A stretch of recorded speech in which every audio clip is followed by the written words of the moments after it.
भारत आणि पाकिस्तान युद्धजन्य परिस्थिती दरम्यान अझरबैजान आणि तुर्कीकडून पाकिस्तानला झालेल्या मदतीनंतर आता नाशिक शहरातील व्यापाऱ्यांनी अर्थातच महाराष्ट्र चेंबर्स ऑफ कॉमर्स या संघटनेच्या माध्यमातून या दोन राष्ट्रांसोबत व्यापार बंद जो आहे तो करण्याचा निर्णय घेण्यात आलेला आहे। आपल्यासोबत या ठिकाणी महाराष्ट्र चेंबर्स ऑफ कॉमर्सचे हे सर्व पदाधिकारी आहेत। सर, आपण या ठिकाणी आज ठराव केलेला आहे, नेमका हा ठराव कशा पद्धतीचा होता, यामध्ये कुठल्या कुठल्या गोष्टींना अनुमोदन देण्यात आलं?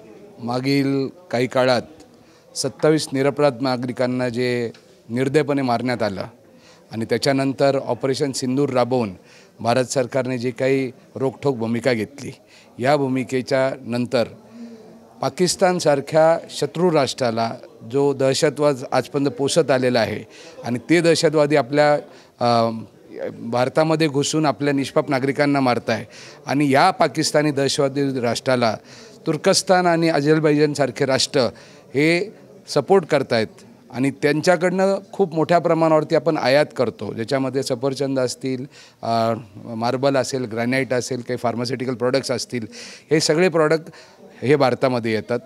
त्याचबरोबर टुरिझम संदर्भात आपल्याला आता जी माहिती देतीलच, तर ह्या सगळ्या गोष्टींची जर आर्थिक नाकेबंदी आपल्या दोन देशांची करायची असेल तर या प्रॉडक्ट्सवरती आपल्याला बंदी घालणं, या उत्पादनावर बंदी घालणं हाच एक प्रयत्न असेल। मग अशी मी जर सांगितलं की प्रत्येक नागरिकाला सीमेवर जाऊन लढणं शक्य नाही, मग सीमेवर जाऊन न लढता आपल्याला दुसऱ्या पद्धतीने कसं युद्ध लढता येईल, तर त्यांची आर्थिक नाकेबंदी करून, त्यांची आर्थिक कोंडी करून निश्चित त्यांच्या अर्थव्यवस्थेला कुठेतरी आपण कुठेतरी धक्का पोहोचू शकतो का, हा प्रयत्न आम्ही व्यापार उद्योजक या संघटनेच्या माध्यमातून करणार आहोत। नक्कीच आपण जर बघितलं तर या ठिकाणी या दोन राष्ट्रांच्या ज्या आर्थिक नाड्या आहेत त्या कुठेतरी आवळण्याचा प्रयत्न केला जातोय। आपल्यासोबत आणखी काही पदाधिकारी आहेत। सर, आपण जर बघितलं तर आपण या दोन राष्ट्रांसोबत तुर्की असेल किंवा अझरबैजान असेल यांच्यासोबतचं जे पर्यटनावरती आपण बंदी घालण्याचा देखील एक प्रयत्न करतो आहोत। जे बुकिंग आहेत ते देखील कुठल्याही पद्धतीनं घेण्याचं एक आपण ठरवलेलं आहे। नेमकं किती प्रमाणात जो आहे पर्यटनावरती हा त्यांचा परिणाम होऊ शकतो?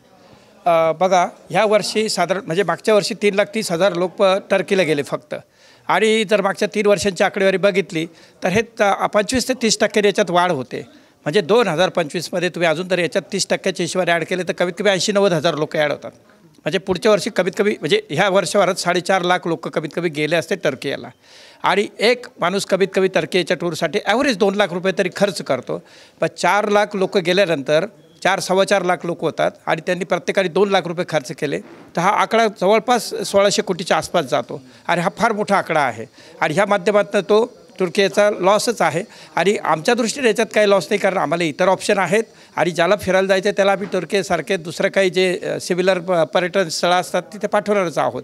ह्याच्यामध्ये 1-2 महत्त्वाच्या गोष्टी आहेत का, याच्याने इतर काही जो कोणी अशा असतील विचारावरती किंवा इकडे जाऊ का तिकडे जाऊ, तर त्याच्यासाठी पण हा एक मेसेज आहे की भारत हा एक मोठा देश आहे आणि याच्याकडे फार मोठी कपॅसिटी आहे, तर ह्या ह्याच्यातनं नक्की त्यांना मेसेज जाईल आणि तुर्कीला तर याचा फार मोठा फटका बसेल। कारण मी सांगितलं की एक पर्यटक किमान 8 लोकांना रोजगार देतो किंवा वेगळ्या मार्गाने त्याला तिथल्या लोकल माणसाला हेल्प होते।